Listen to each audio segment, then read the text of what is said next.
Hello दोस्तों, स्वागत है आपका नुक्ताचीन पर। मेरा नाम है शुभम उपाध्याय। दुनिया की कोई भी फिल्म आलोचनाओं से परे नहीं हो सकती, चाहे वो महानतम फिल्में हो या सबसे ज्यादा पॉपुलर फिल्में।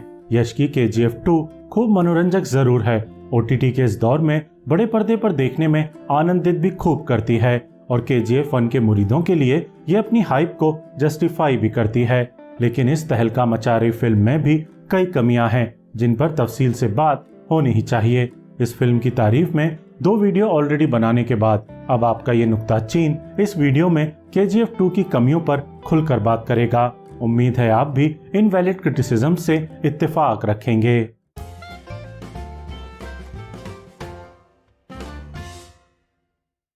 KGF 2 की सबसे बड़ी कमियों पर थोड़ी देर में आते हैं। पहले उन छुटपुट कमियों पर बात करते हैं जो ओवर द टॉप एपिक मसाला फिल्मों में हमेशा ही पाई जाती हैं और हम जैसे ट्रेंड दर्शक उन्हें सस्पेंशन ऑफ डिसबिलीफ मानकर स्वीकार कर लेते हैं।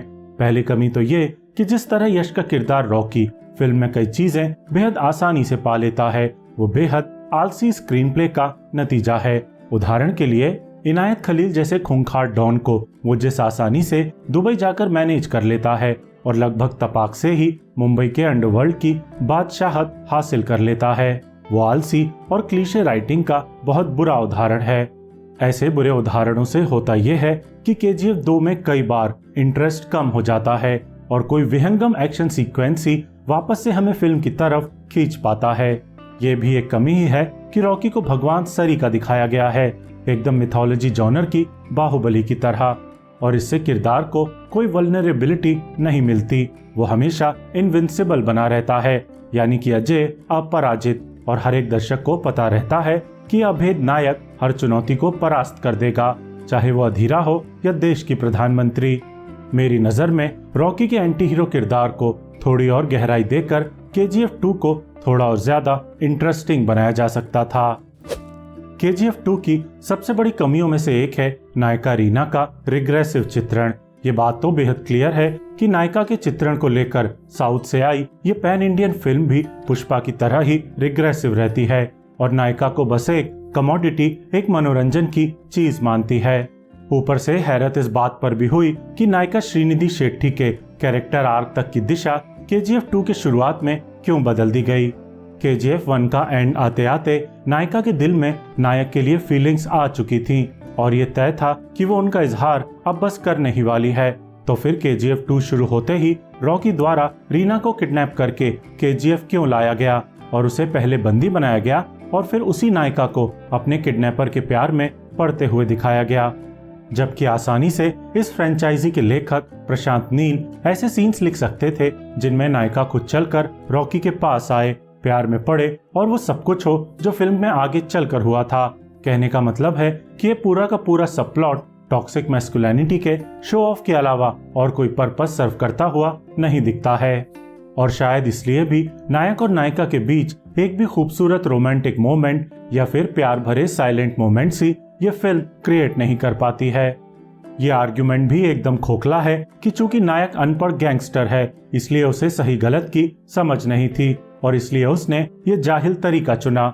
अगर उसे सही गलत की समझ नहीं होती तो वो खदान मजदूरों के लिए अलग से पक्के मकान नहीं बनवाता और उनका वैसा ही शोषण करता रहता जैसा गरुड़ा किया करता था। ये बस रिग्रेसिव स्टोरी टेलिंग है जिसकी चपेट में आने से उन फिल्मों को बचना चाहिए जो कि पैन इंडिया होने की हसरत रखती हैं। अब बात करते हैं इस फिल्म की एक और बड़ी कमी की। वो है एक माँ और बेटे के बीच के रिश्ते का एकदम अजीब सा चित्रण जिसे फिल्म लगातार ग्लोरीफाई भी करती है।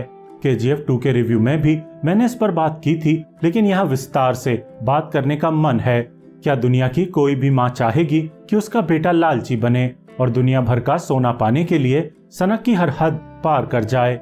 एक माँ के ये कहने पर कि तू मरने से पहले ताकतवर और पैसे वाला बनना, क्या कोई बेटा इसे एक्सक्यूज बनाकर मर्डरर और क्रिमिनल बन जाएगा और हर क्रिमिनल एक्टिविटी करने पर अपनी माँ को दिए इस वचन की आड़ में छिप जाएगा? अपने एंटी हीरो नायक को स्थापित करने के लिए आपने पहली KGF में ऐसा किया, समझ में आता है, लेकिन KGF 2 में तो कम से कम अपने एंटी हीरो के मन में थोड़ा पछतावा दिखाना ही था कि वो अब तक जो अपनी माँ की कसम को बहाना बनाकर कर रहा है, असल में वो उसके अंदर का लालच है, उसके अंदर की हिंसा है। लेकिन लार्जर देन लाइफ इवेंट फिल्मों का यही तो नुकसान है कि वे अपनी स्टाइल, स्वैग और महानायकत्व के शो ऑफ में भूल जाती हैं कि समाज को आखिर किस तरह का संदेश दे रही हैं।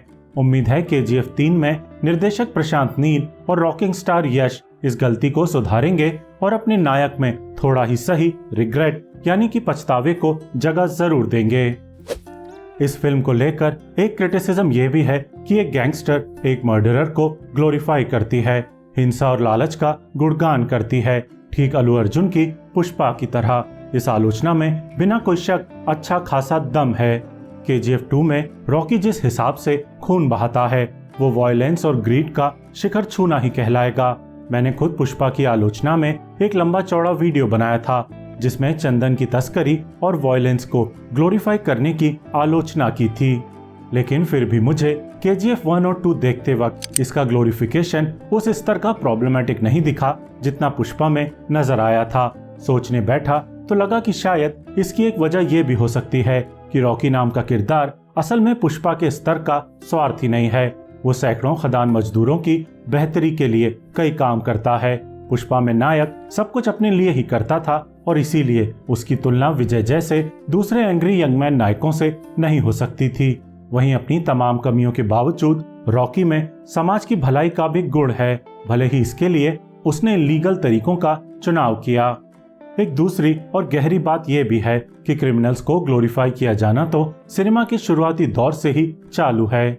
बच्चन की दीवार हो, कश्यप की गैंग्स ऑफ वासेपुर हो, स्कॉर्सेजी की टैक्सी ड्राइवर हो, अल पचिनो की स्कारफेस हो, पाब्लो एस्कोबार वाली नार्कोस हो या वॉल्टर वाइट वाली ब्रेकिंग बैड हो, हम दर्शकों ने विजय से लेकर फैजल और ट्रेविस बिकल से लेकर टोनी मोंटेना और हाइजनबर्ग तक को समय समय पर ग्लोरीफाई किया है। यानी कि कुछ फिल्मों में ये गलत ग्लोरिफिकेशन हमें बहुत चुभता है तो कुछ में हम उसे स्वीकार कर लेते हैं और कुछ में तो सेलिब्रेट तक करते हैं। ये विरोधाभास हम सभी दर्शकों में मौजूद है, इसलिए कुछ दर्शकों के लिए रॉकी मॉन्स्टर है तो कुछ के लिए कठोर सामाजिक व्यवस्था में फंसा एक एंटी हीरो। उम्मीद बस इतनी करनी चाहिए कि किसी भी दर्शक के लिए रॉकी आदर्श नायक न बने।